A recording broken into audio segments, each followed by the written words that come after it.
In the fourth round of the FA Cup has forced a couple of gambles with fitness. Pat Nevin has had constant treatment on an ankle injury and wouldn't have played in any other game. And fullback Ian Nolan, who was rushed back from a 20-match absence for the Oldham replay, still isn't 100%. Ipswich try to resist becoming the second Premier League side beaten at Prenton Park with the same team that drew 1-1 with Sheffield Wednesday in midweek in the Coca-Cola Cup. Mickey Stockwell is still out, Geraint Williams moves to number 4, and Frank Yallop is in for his 4th appearance of the season. Keith Cooper of Pontypridd is this afternoon's referee on an afternoon which is really blustery, but at least the driving rain of the morning has now abated. And the number of bets placed with local bookmakers forcing them to install Tranmere as favourites to win this match against Premier League opposition. Vickers underneath it. McNabb didn't get hold of it. It's Morrissey. Nicely on the ground. Muir. Morrissey. He looked up for a target and didn't find Malkin. Johnson laid it back. Muir. Mungall. Morrissey. How quickly they close him down. That's a good ball though for Muir. Took a deflection, Malkin's in on it. Good stop by Baker.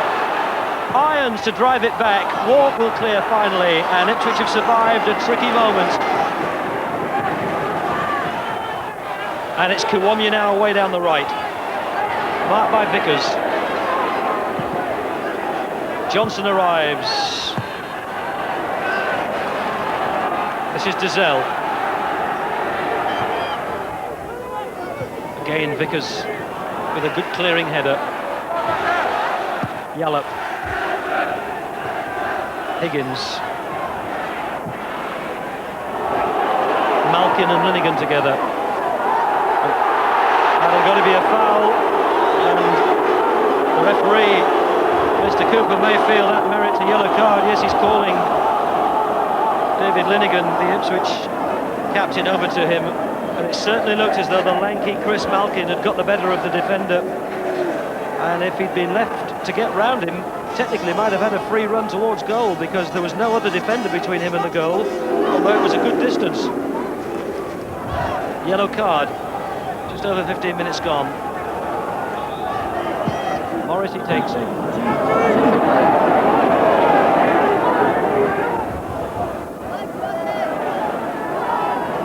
Well, he slipped, which is why he lost out.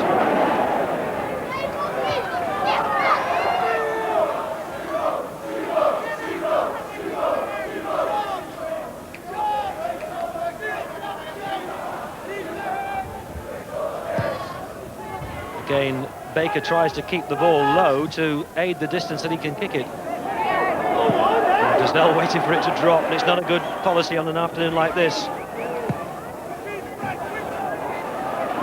You've got to attack the ball. It's gone straight out. Well, that's a close shave for Ipswich. There was a fortunate rebound. Attempted clearance, which hit Moyer, and then dropped nicely onto the chest of Malkin, and that was a good point-blank save. Walk forced to use his keeper again. Vickers. Nolan available. Gets round him. Good bit of football by the left back. Now can he cross decently? Nevin has it. Back to Nolan. This time it's in the air. Morrissey, great header back by Morrissey. Oh, Nevin! Coming in at the back post. Tranmere lead.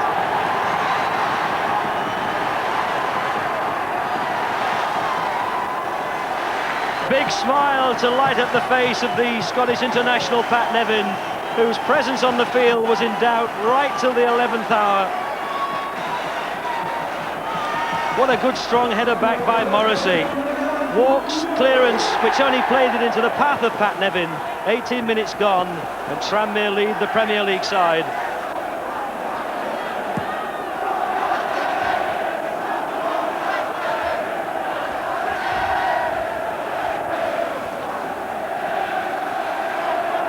Plenty here for Ipswich to look for, but that's gone right over the top.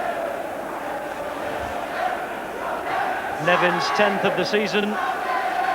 Club record signing from Everton back in August. Walk's attempted clearance just fell perfectly for the little Scot. And he's played in cup finals for Everton against Liverpool back in '89, but I'm sure he'd count that goal among one of the most important that he scored.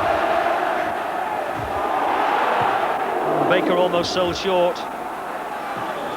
And Ipswich are finding what Oldham found in the last round in the replay. It's an awkward place to come to, Prenton Park.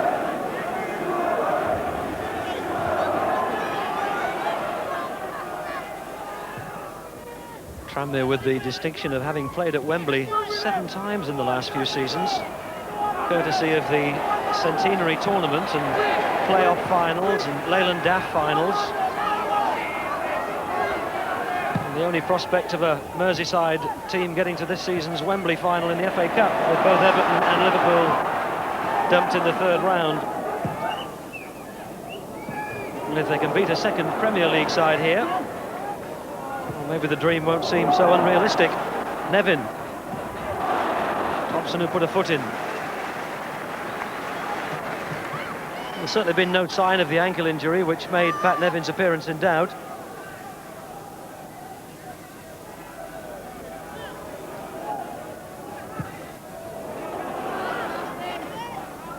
Mungall available, number 5. Didn't need him. Muir. Oh, he's turned well, Muir. Malkin!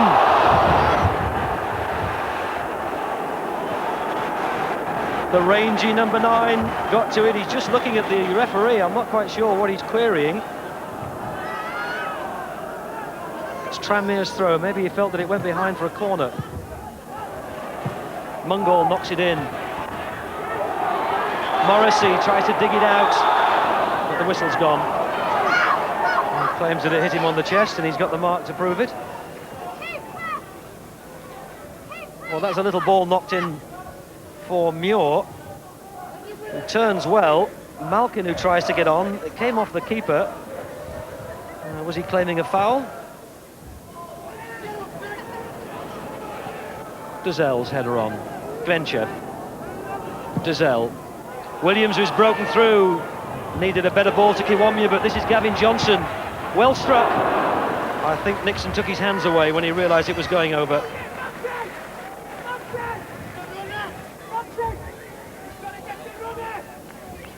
It's well covered by Eric Nixon, and in fact he elects at the last minute just to drop his hands.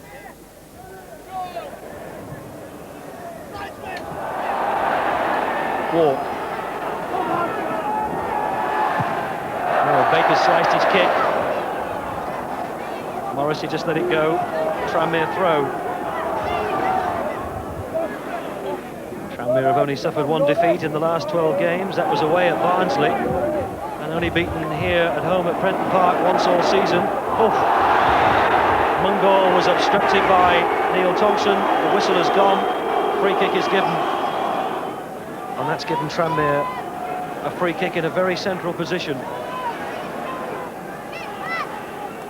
Now McNabb on the ball. Irons is there, so too is Muir. 5 in the wall for Ipswich. Muir hits it. Oh, it dipped! It looked as though it was going to sail over with quite a bit to spare, but it dipped at the end. Baker forced to push it over. Oh, very precise.